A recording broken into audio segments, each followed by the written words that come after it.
Sir ములుగులో ఒక SI ఆత్మహత్య చేసుకున్నారు అనే న్యూస్ ఇప్పుడు చాలా సెన్సేషనల్ అయింది సార్. అయితే ఏంటంటే అది నక్సలైట్ల ఎన్కౌంటర్ వల్ల ఆత్మహత్య చేసుకున్నారని కొంతమంది, లేదు ప్రేమ విఫలం అవడం వల్ల ఆత్మహత్య చేసుకున్నారని ఇలా రకరకాల న్యూస్ వినిపిస్తున్నాయి. అసలు ఆయన ఎందుకు ఆత్మహత్య చేసుకున్నారు అంటే? మనకి కంప్లీట్ డీటెయిల్స్ ఇప్పటివరకు రాలేదు. ఎందుకంటే పోలీసులు అఫీషియల్‌గా డీటెయిల్‌గా ప్రెస్ మీట్ పెట్టి ఏం జరిగిందో చెప్పలేదు. బట్ దీని మీద కొన్ని రకాల కథనాలు వస్తున్నాయి. ఆ కథనాలు ఏంటి? ఎందుకు ఆత్మహత్య చేసుకున్నాడు? ఇప్పటివరకు మనకున్న సమాచారం ఏంటి? దీన్ని బేస్ చేసుకొని మనం విశ్లేషించుకుందాం. యాక్చువల్‌గా ఏం జరిగిందంటే మొన్న సండే మార్నింగ్ ఎస్ఐ ఈయన పేరు రుద్రారపు హరీష్ ఈయన పేరు. ఈయన ములుగు జిల్లాలో వాజేడు పోలీస్ స్టేషన్లో ఎస్ఐగా చేస్తున్నాడు. ఈయన ఒక అమ్మాయిని తీసుకొని కారులో సండే మార్నింగ్ ఫెరిదో రిసార్ట్స్ అని అక్కడ గోదావరి పూసూరు గోదావరి బ్రిడ్జ్ దగ్గర ఫెరిదో రిసార్ట్స్ అని ఉన్నాయి. ఆ రిసార్ట్కి ఈవినింగ్ 7కి అమ్మాయిని తీసుకొని ఆ రిసార్ట్స్కి వెళ్ళాడు. అక్కడ రూమ్ బుక్ చేసుకున్నాడు. ఆ తర్వాత కూడా మార్నింగ్ ఏదో బయటకు వెళ్ళి వచ్చాడు. దాని తర్వాత తలుపులు తీయలేదు, తలుపులు కొట్టినా కూడా తీయలేదు. పోలీసులకి ఇన్ఫార్మ్ చేశారు. పోలీసులు వచ్చి చూస్తే లోపల రక్తపు మడుగులో ఆయన పడి ఉన్నాడు. ఆయన దగ్గర ఉన్న సర్వీస్ రివాల్వర్తో కాల్చుకున్నట్టుగా తెలుస్తుంది. బెడ్ అంతా బ్లడ్ ఉంది. సో దీని మీద ఇప్పుడు విచారణ జరిపారు. ఎవరు ఈ రాజేష్, ఎవరు హరీష్, ఎవరు ఈ హరీష్, ఎస్ఐ హరీష్ చనిపోవడానికి ఏం కారణాలు అన్నప్పుడు రకరకాల కథనాలు వచ్చాయి. ఒకటి ఏంటంటే ఇదే పోలీస్ స్టేషన్ పరిధిలో మావోయిస్టులు ఒక 1 వీక్ బ్యాక్ ఒక 2 ఇన్ఫార్మర్ని చంపారు. ఆ ఇన్ఫార్మర్ని, వాళ్ళు కూడా గిరిజనులు, ఇన్ఫార్మర్ని చంపిన దానికి సంబంధించి ఈయన మీద ఉన్నతాధికారులు ప్రెజర్ వచ్చిందని ఎస్ఐ మీద, హరీష్ మీద.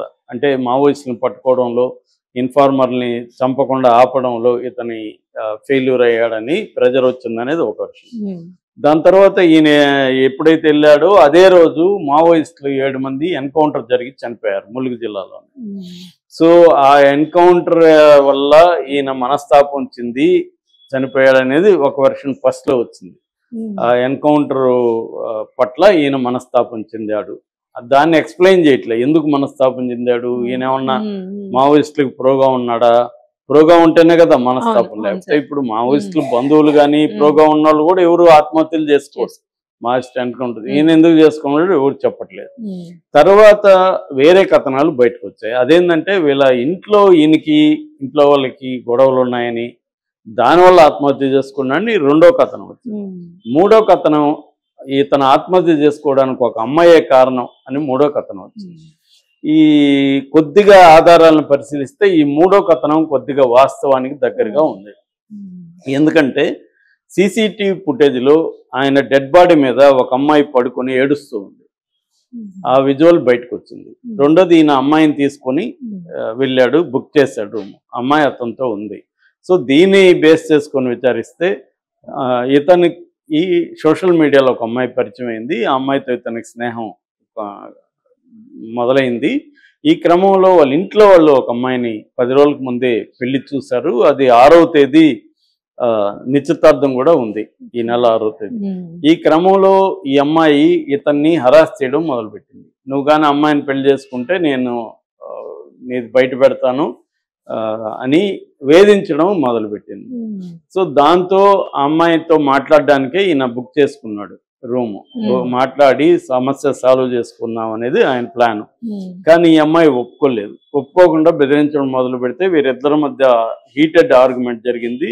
ఆ హీటెడ్ ఆర్గ్యుమెంట్లో ఈయన స్పర్ ఆఫ్ ద మూమెంట్లో గన్ను తీసుకొని కాల్చుకునేశాడు అనేది కథనం ఇప్పుడు లేటెస్ట్గా. ఇది కొద్దిగా వాస్తవానికి దగ్గరగా అనిపిస్తుంది. ఎందుకంటే ఆ అమ్మాయి రావడం, అమ్మాయి శవం మీద పడి ఏడుస్తుండడం అనేది. ఇప్పుడు ఆ అమ్మాయిని కూడా అదుపులోకి తీసుకున్నారని చెప్తున్నారు.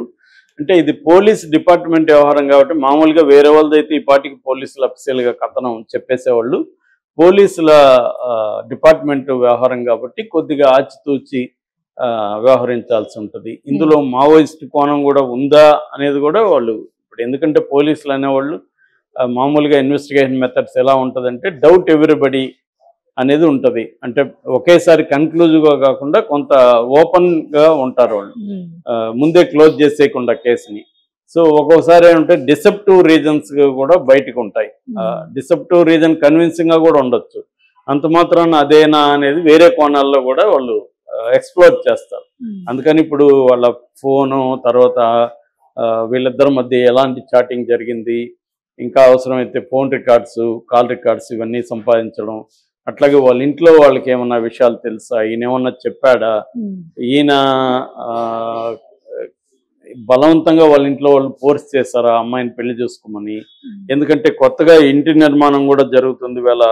వీళ్ళ ఊరు కొత్తపల్లి మండలంలో వెంకటేశ్వర్లపల్లి, జయశంకర్ భూపాల్ జిల్లా అనమాట. అక్కడ కొత్త హౌస్ కూడా వీళ్ళది కన్స్ట్రక్ట్ అవుతుంది. అంటే ఒక పక్క పెళ్లి లోపల హౌస్ ని ముగిద్దాం అన్న ప్లాన్ లో జరుగుతుంది. సో అంటే కొత్త పెళ్లి చేసుకుని కొత్త ఇల్లు నిర్మాణం ఇలాంటి ఒక దశలో ఈయన మామూలుగా అయితే ఆత్మహత్య చేసుకునే పరిస్థితి లేదు. సో ఈ అమ్మాయి ప్రెజర్ వల్లనే ఆయన ఆత్మహత్య చేసుకున్నాడు అనేది కన్విన్సింగ్ గా ఉంది. లేదు పోలీసులు ఏమన్నా దాచిపెట్టి అసలు విషయాన్ని ఈ అమ్మాయితో లింక్ చేసి ఇచ్చేస్తున్నారా, పోలీసుల ప్రెజర్ వల్లే, అధికారుల ప్రెజర్ వల్లే ఆత్మహత్యలు చాలా కూడా జరుగుతున్నాయి. అధికారుల ప్రెజర్ వల్ల కూడా ఆత్మహత్యలు చేసుకునే సంఘటనలు ఉంటాయి. ఏదేమైనా కన్క్లూజివ్ ఎవిడెన్స్ అనేది ఇప్పటి వరకు దీంట్లో వచ్చినట్టుగా లేదు. కన్క్లూజివ్ ఎవిడెన్స్ వచ్చినాక పోలీసుల ఇది వస్తుంది. అట్లాగే దానికి ఒకవేళ ఏమన్నా తల్లిదండ్రులు, బంధువులు లేదు ఇది ప్రెజర్ వల్లే అయిందని చెప్పడానికి వాళ్ళ దగ్గర కూడా ఆధారాలు ఉండాలి. ఎందుకంటే ఇతనేమన్నా తన ప్రెజర్ వాళ్ళ ఇంట్లో ఎవరితోనో షేర్ చేసుకుంటాడు కదా, నాకు ఇట్లా అధికారులతో ప్రెజర్ ఉంది. జనరల్ గా ప్రెజర్ ఉంటుంది. ఎందుకంటే ఒక మావోయిస్టులు మళ్ళీ తెలంగాణలో ఎంటర్ అయ్యి ఒక ఇద్దరు ఇన్ఫార్మర్ని పేరుతో గిరిజనులు చంపారంటే ఖచ్చితంగా ప్రజాప్రతినిధులు అందరూ కూడా పోలీసుల మీదనిగా మీరు ఫెయిల్యూరు, మీ వల్ల ఇలాగ జరిగింది, రేపు పొద్దున వాళ్ళు ఇక్కడ బలపడితే మాకు ఇబ్బంది, ఇవన్నీ ప్రెజర్స్ అనేవి ముఖ్యంగా మావోయిస్ట్ ఏరియాల్లో పోలీసుల మీద తీవ్రమైన ఒత్తిడి అన్ని వైపుల నుంచి ఉంటుంది అన్నమాట. ఒక పక్క వీళ్ళకి మావోయిస్టుల మీద సింపథెటిక్ గా ఉండే పోలీస్ ఆఫీసర్లు కూడా ఉండొచ్చు. అలాంటి వాళ్ళకి ఏంటంటే ఇబ్బంది ఉంటుంది అటు ఇది. ఇప్పుడు ఏంటంటే ఈ ఎన్కౌంటర్ కూడా పట్టుకొని వాళ్ళని కొంతమంది విషం పెట్టి అంటే మత్తు పదార్థం ఇచ్చి కలిపి వాళ్ళని ఆ తర్వాత ఎన్కౌంటర్ చేశారనే ఇది కూడా వస్తుంది. హైకోర్టులో కేసు కూడా నడుస్తుంది దీని మీద. సో దీనికి ఏమైనా లింక్ ఉందా అనేది కూడా మనమైతే ఇప్పుడు కొట్టిపారేయలేము. ఉన్నంతలో కన్విన్సింగ్ థియరీ అయితే ఇది కనిపిస్తుంది. ఎందుకంటే అమ్మాయి వెళ్ళడం, అమ్మాయి చనిపోయినాక వచ్చి మామూలుగా తను కాల్చుకున్నాక అమ్మాయి చెప్పాలి కదా, అదేం చెప్పకుండా అమ్మాయి పారిపోవడం.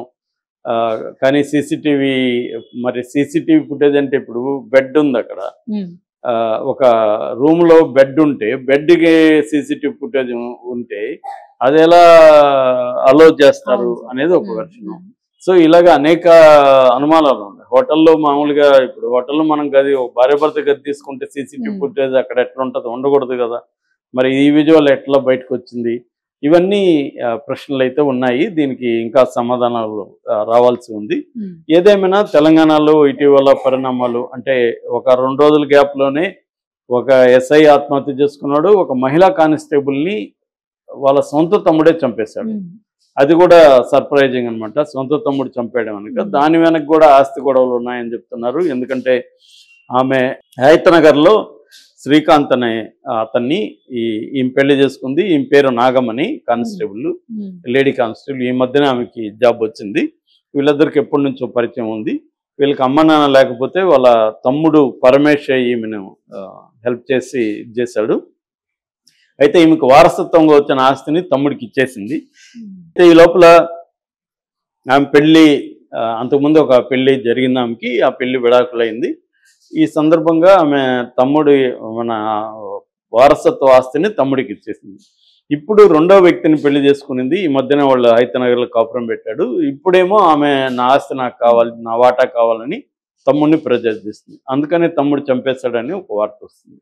ఏదేమైనా మహిళా కానిస్టేబుల్ ఆత్మహత్య, ఎస్ఐ హరీష్ మహిళా కానిస్టేబుల్ హత్య, ఎస్ఐ హరీష్ ఆత్మహత్య, ఈ 2 తెలంగాణలో సంచలనం. Thank you.